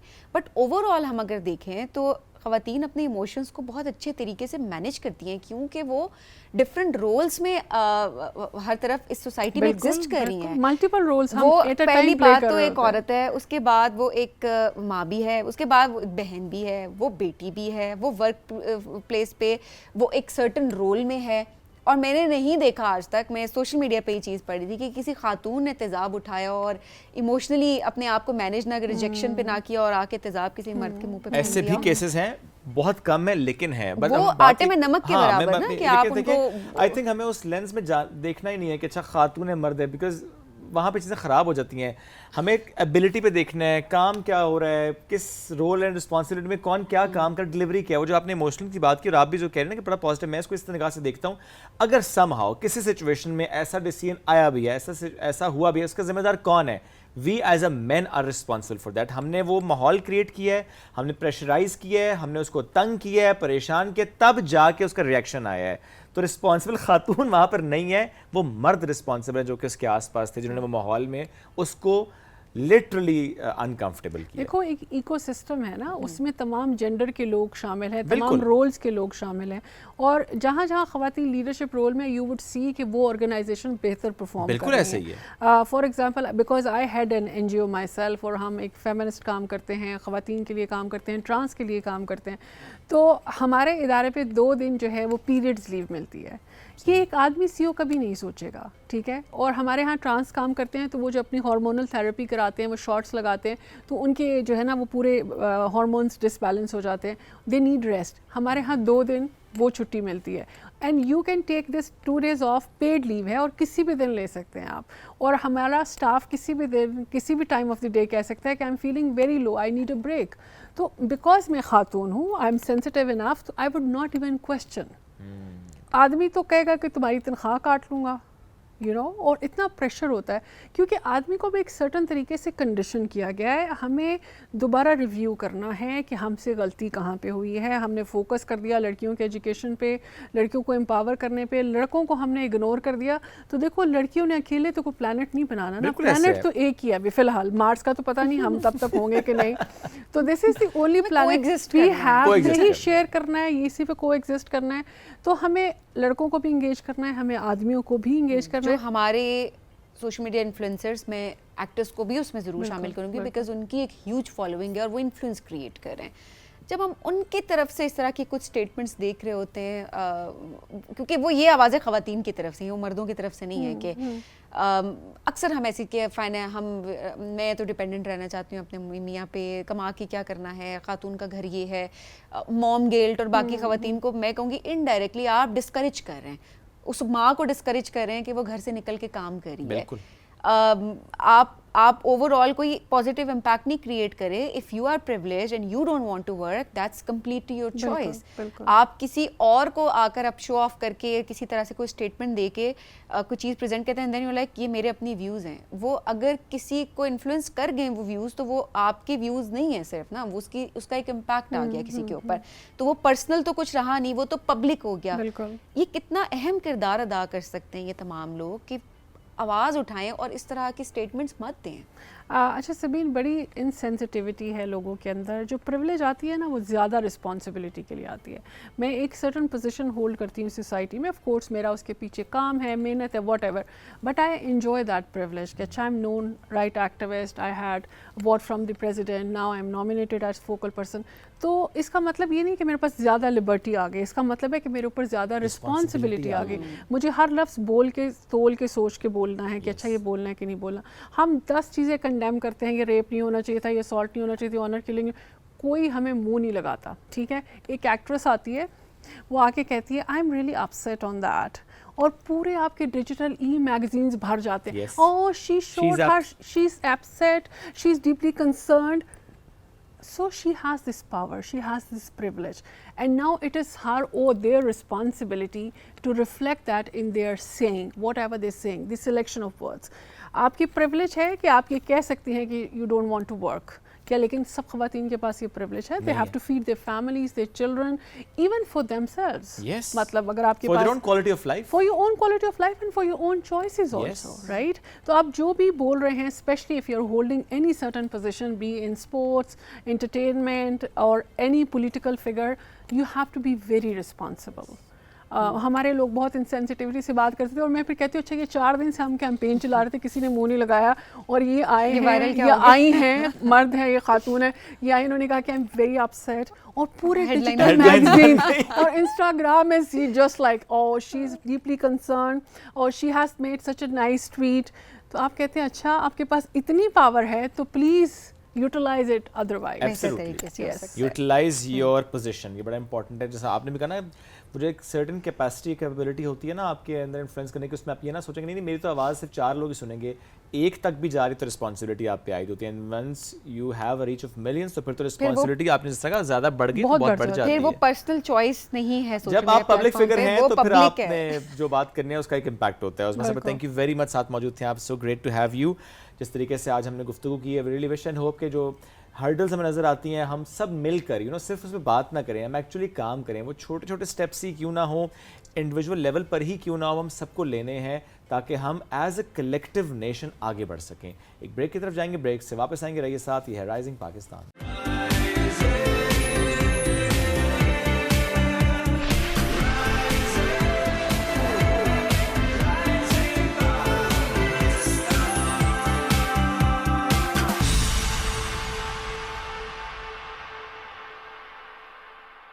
Welcome back. राइजिंग पाकिस्तान में एक बार फिर कहते हैं खुश आमदीद। अगस्त एनर्जी ये हमारी बड़ी ज़रूरी है और होनी चाहिए। और जब हम अगस्त की बात कर रहे हैं, यानी आज़ादी के महीने की बात कर रहे हैं, तो ऐसे में मिली नगमे के बगैर या मिली नगमों के बगैर ये महीना अधूरा है, वो सेलिब्रेशन अधूरी है।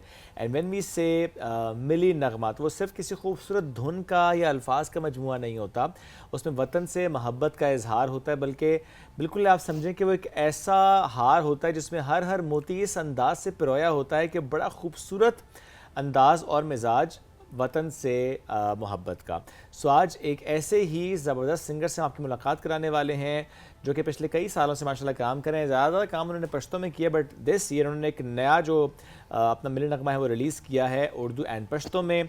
उसका जो टाइटल है वो है जान सद के। इसके अलावा ज़रा बहुत ज़्यादा काम कर चुके हैं, कल्चरल सॉन्ग्स में उनकी बहुत ज़्यादा ग्रिप है, परफॉर्म करते हैं। Is an amazing person as well. Azeem Khan Watanyar, he is with us today. Let's welcome him as a singer of this transmission. अस्सलाम वालेकुम जी। वालेकुम सलाम, बहुत शुक्रिया। बहुत बड़े शुक्रिया अच्छे आने के तरीके लिए। से आपने तारीफ़ की है, तो थैंक यू सो मच। बहुत शुक्रिया आपके आने के लिए। चूँकि ज़रा ये महीना ऐसा ना कि इसमें फिर हम ज़्यादा देख भी रहे होते हैं, इवेंट्स भी बहुत ज़्यादा आ रहे होते हैं। तो आप बताएं पहले अपना एक्सपीरियंस चूँकि एज अ सिंगर अगस्त के महीने में आपकी अपनी क्या मसरूफियात होती हैं? मैं अगर अपनी बात करूं तो टाइटल मेरा अजीम खान वतन यार है, तो वतन से मोहब्बत इतनी है कि आलमोस्ट मेरा फोकस ही वतन के मिली नगमों पे होता है। तो मेजॉरिटी मेरे सॉन्ग जो है वो उर्दू में मिली नगमे ही होते हैं, वतन से मोहब्बत के हवाले से होते हैं। तो अगस्त के लिए स्पेशली वेट भी होता है क्योंकि इसमें मल्टीपल चैनल्स भी बुलाते हैं। इसके अलावा स्टेज शोज़ भी होते हैं जो कि सेलिब्रेट करते हैं। इस 14 अगस्त को एक हमारे लिए आज़ादी का महीना है, तो हम बहुत खुशी से उसको मनाते हैं। सो हर इंडिपेंडेंस डे पे आपने एक मिले नगमा क्या बोलते हैं रिलीज़ करते हैं। जी बिल्कुल, मेरी कोशिश होती है कि इवन के 23 मार्च के ऊपर भी मेरी मतलब कोशिश होती है कि इसके ऊपर भी मेरा कोई मिले नगमा आए, क्या बात जो कि आर्मी को एक ट्रिब्यूट पेश करते हैं। तो काफ़ी मतलब ये है कि जो स्पेसिफिक डेज़ होते हैं वतन के हवाले से, उसमें मेरी मतलब ये मोहब्बत का इजहार लाजमी कहीं ना कहीं नज़र आ रहा होता है। अच्छा अजीम, ये वैसे जज्बा कैसे आपके अंदर आया? ऑनेस्टली अक्सर होता है ना कि हम हर शख्स अपने तरीके से इजहार कर रहा होता है, बट अब जनरेशन ऐसी है जो हम भी बाद में और नहीं, वो हमारी जनरेशन से ही है। शुरू में बात करें तो मैं कह रही हूँ ना, अब की जनरेशन ऐसी है, उनकी बात नहीं कर रही कि अब की जनरेशन ऐसी है जब एक्सप्रेस नहीं कर पा रही होती है, उनका तरीका इतना डिफरेंट है कि हम नहीं कनेक्ट कर पा रहे होते प्रॉब्लम उनके साथ। सो ये जज्बा किस तरह से आप हमेशा जिंदा रखते हैं अपने अंदर? असल में जो मेरा अपना फोकस है ना, वो मतलब जब पाकिस्तान जिस पर्पज़ के लिए आज़ाद हुआ और हम नाम लेते हैं कायद-ए-आज़म मोहम्मद अली जिन्ना साहब के, मतलब वो चीज़ें जहन में रखते हैं। What ever happen in the country right now, इस चीज़ को मैं नहीं देखता कि क्या पॉलिटिक्स चल रही है, क्या कुछ चल रहा है। मुझे अपने मुल्क से मोहब्बत है और वो जिस मकसद के लिए पूरे लोगों का पाकिस्तान है, पूरे अवाम का पाकिस्तान है, तो अवाम के लिए वो मोहब्बत हमेशा से ज़िंदा रखनी चाहिए।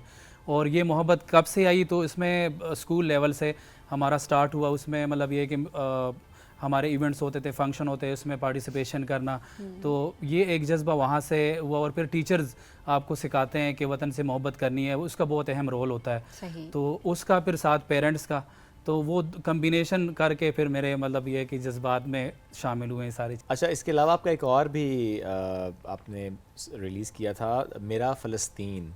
बिल्कुल। अब देखें, आप अपने वतन से भी मोहब्बत का इज़हार करें, हम ओन भी करते हैं, बिकॉज जब फ़लस्तीन की बात होती है तो हम बिल्कुल फ़लस्तीन के मामले को कश्मीर की तरह से देख रहे होते हैं। सो उसका थॉट प्रोसेस क्या था कि फ़लस्तीन के लिए आपने किस तरह गाना रिलीज़ करना है? अच्छा, अब सिंगर का फोकस होना चाहिए कि what trend is going on ना, कि क्या ट्रेंड चल रहा है उस हवाले से। सेकंड ये कि जब एक मुसलमान होते आपके पास आप में एक जज्बा होना चाहिए। बिल्कुल। और वो काफ़ी ज़्यादा मतलब ये है कि सोशल मीडिया पे भी वो चीज़ें चल रही थी, जुल्म मज़ालिम हो रहे थे इसराइल की तरफ से, तो वो उन लोगों को देख के फिर मैंने मतलब एज अ सिंगर मेरा इसमें एक रिस्पॉन्सिबिलिटी बनती थी कि मैं भी मतलब इसमें कुछ कंट्रीब्यूट करूँ, उसके लिए आवाज़ उठाऊँ। Whatever happen with me, वो कुछ लोग डर भी रहे थे, मुझे बता भी रहे थे कि ऐसा ना हो कि कुछ हो जाए। मैंने कहा एज अ सिंगर मुझे आवाज़ उठानी चाहिए हक़ के लिए। तो वो माशाल्लाह से वायरल भी हुआ और लोगों ने पसंद भी किया, अप्रिशिएट भी हुआ। इवन कि जिस कंपनी में जॉब कर रहा था उन्होंने भी बड़े अच्छे तरीके से खैर मकदम। ज़बरदस्त जी। इससे पहले कि हम इस ट्रांसमिशन के एंड पे जाए, हमें चूँकि आज सुनना भी है मेरे नगमा आपसे स्पेशली जान सद के, लेकिन हम उसका ज़रा थॉट प्रोसेस अब आपसे कहते हैं कि शेयर कीजिएगा। कंपोजिशन, लिरिक्स, उसमें चूँकि आपने पश्तो भी बीच में ऐड की है, थोड़ी सी ज़्यादा आपने उर्दू रखा है, थोड़ा सा बताएं इस बारे में। अच्छा, मेरे जितने भी सॉन्ग्स हैं ना, कोशिश मेरी होती है कि वो मतलब एक क्रिएटिव टाइप हो, नई चीज़ हो। तो इसमें उर्दू पश्तो का एक मैशअप मैंने तैयार की। इससे पहले मैंने एक मैशअप गाया था 5 ज़ुबानों में, क्योंकि वो मिली नगमा नहीं था वरना मैं आपको परफॉर्म कर देता। तो वो एक चीज़ माइंड में थी कि यार रिप्रेजेंटेशन हो पूरे मतलब हमारे 4 सूबों की, और फिर उर्दू हमारी मतलब नेशनल लैंग्वेज है, तो उसकी एक कम्बिनेशन बनाई। अब जो मतलब ये कि जब भी हम स्टेज पे जाते हैं, चूँकि इस्लामाबाद में रहता हूँ, वहाँ पे इवेंट्स होते हैं, तो स्टेज पे परफॉर्म करना हो, फिर लोगों की डिमांड होती है कि पश्तो पश्तो, तो फिर अगर सारा पश्तो हो तो फिर उर्दू वाले वो मतलब उनको समझ भी नहीं आ तो रही आप होगी, कहते हैं कनेक्ट करूं सबके साथ, सबके साथ कनेक्ट करूं, तो दैट्स वाई कि मतलब बाइलिंगुअल हो जाते होंगे ना। मल्टीलिंगुअल भी आपने जिस तरह 5 Multilingual, ज़बानों का हाँ। भी कहा, तो वैसे वो जो गाना है देखिए ठीक है, we are celebrating August, but why not to celebrate your own success. आपके जितने गाने माशाल्लाह वायरल हुए हुए हैं, तो ये जो 5 ज़बान वाला गाना है, ये इसमें कौन कौन सी ज़बानें हैं और इस गाने में क्या है? ये मतलब मशहूर गाने हैं, ऑलरेडी गाए जा चुके अच्छा हैं, ओके, जो मतलब जिस तरह अली ज़फ़र साहब ने गाए हैं। इसके अलावा उर्दू के मतलब ये कि हम कह सकते हैं पंजाबी की जो मशहूर सॉन्ग्स हैं, इसके अलावा सिंधी के मैं मतलब ये कि सर्च करके इनको मैंने आपने मिक्स किया है, मिक्स किया है वैसे उसको। सुना सकते हैं हम हमें सुन भी? लेते हैं ना, क्या हम उसमें सुनना लाइव चाहेंगे। तो मुझे याद नहीं है, आपको अच्छा ओके ओके, अच्छा, तो वो अच्छा, फिर ओके। ठीक है, चलिए, मेरा हम ख्याल है फिर तंग नहीं उसी करते। मिली नगमे की तरफ बढ़ते हैं, ओके जो बिल्कुल ठीक है। आज तो हमने मेरा सुनना ख्याल है फिर अजीम से। जो इस साल आपने रिलीज़ किए जान सदके वतन से मोहब्बत का आपने इजहार किया है, हम वो सुनते हैं। हम आपसे लेंगे बल्कि इजाज़त, इससे पहले कि हम उस तरफ जाएंगे, हम प्रॉपर सेट देना चाहते हैं आपको। तो आइए फिर अजीम भाई, हमने म्यूज़िक का भी ख़ास एहतमाम किया जी।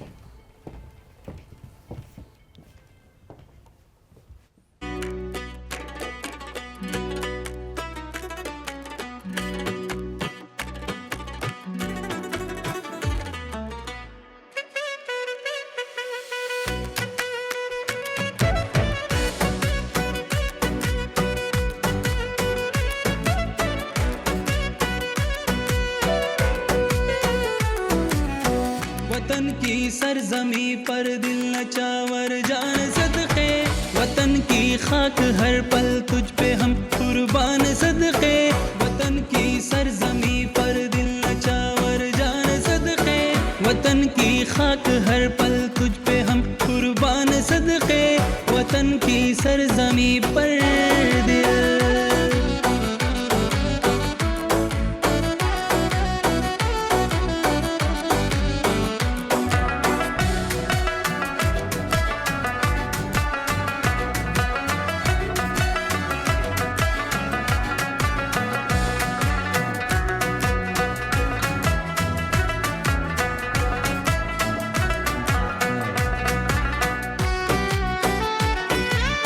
तेरी आगोश की खुशबू ने हम सबको पुकारा, बना है तू हमेशा बेसहारों का सहारा।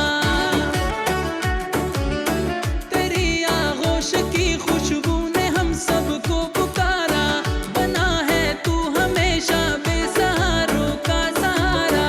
न होने देंगे हम तेरा कभी नुकसान सदके, वतन की सरजमी पर दिल नचावर जान सदके, वतन की खाक हर पल तुझ पे हम कुर्बान सदके, वतन की सरजमी पर दिल।